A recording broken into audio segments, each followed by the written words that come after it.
Langkah Gregoria Mariska ke final tunggal putri bulu tangkis Olimpiade 2024 terhenti setelah kalah dari pemain Korea Selatan An Se-young. Meski demikian, Gregoria masih berpeluang bawa medali perunggu di perebutan tempat ketiga. Apa catatan positif dari penampilan Gregoria di Olimpiade Paris dan apa harapan dari orang tua Gregoria? Kita sudah terhubung dengan legenda bulu tangkis Indonesia, Imelda Wiguna, dan kita juga nanti akan menantikan kehadiran Pak Marianto, ayah dari Gregoria Mariska Tunjung. Selamat petang, Mbak Imelda. Selamat petang. Mbak, bagaimana Anda melihat perjuangan Gregoria tadi di semifinal? 3 set lawan peringkat 1 dunia, Mbak Imelda. Ya, memang kan selama ini kalau dilihat dari datanya atlet-atlet tunggal putri di quarter final itu yang belum pernah dikalahkan oleh Grego itu memang An Se-young.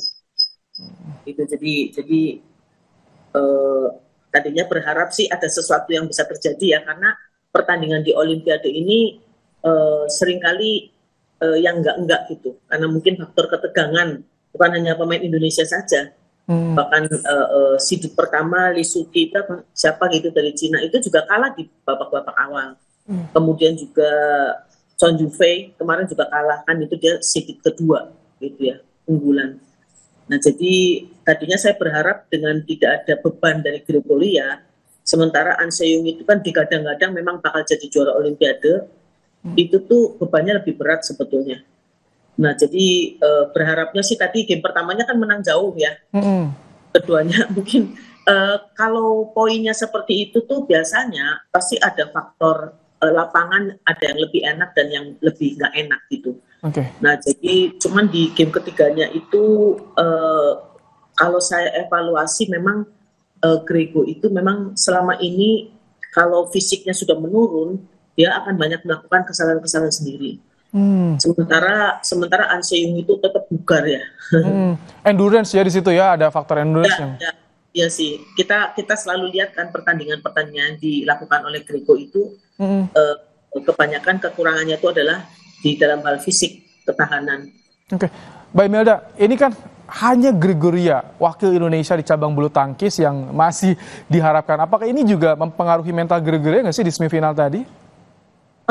Sebetulnya menurut saya tuh justru ini pemain atau atlet-atlet itu ada yang bisa dibebani, berikan beban, ada juga yang nggak bisa gitu. Tapi kalau aku lihat itu selama ini aku tuh kagum tuh dengan Susi Susanti, karena dia itu atlet yang dibebani harus menang ya di dalam setiap kejuaraan Uber Cup terutama, karena dia kan sebagai ujung tombak. Nah, tahun 94-96 itu dia dibebani harus menang gitu. Nah, itu nggak gampang buat seorang atlet dengan terbeban seperti itu. Tapi Susi bisa melakukan dengan baik. Menurutku dalam pertandingan ini harusnya sih, aku tadi kan hitung-hitung ya, secara mental harusnya Grego itu lebih bagus daripada An Se-young. Cuman An Se-young itu kan pengalamannya dan memang kita lihat memang di dalam setiap pertandingan itu dia nggak pernah melakukan kesalahan-kesalahan sendiri. Ini bagaimana nanti perebutan tempat ketiga nih? Potensinya bagaimana Anda melihat? Ini lawannya ada Caroline Marin juga nih yang tadi masih dalam pertandingan. Sudah ada hasilnya sih, Mas. Jadi ternyata game pertamanya Caroline kan menang kan? Menang, betul. Game keduanya ini cedera dia. Ya, jadi He Bingjiao itu jadi akhirnya ya memang Grego berarti ini ya dapat perunggu ya udah pasti.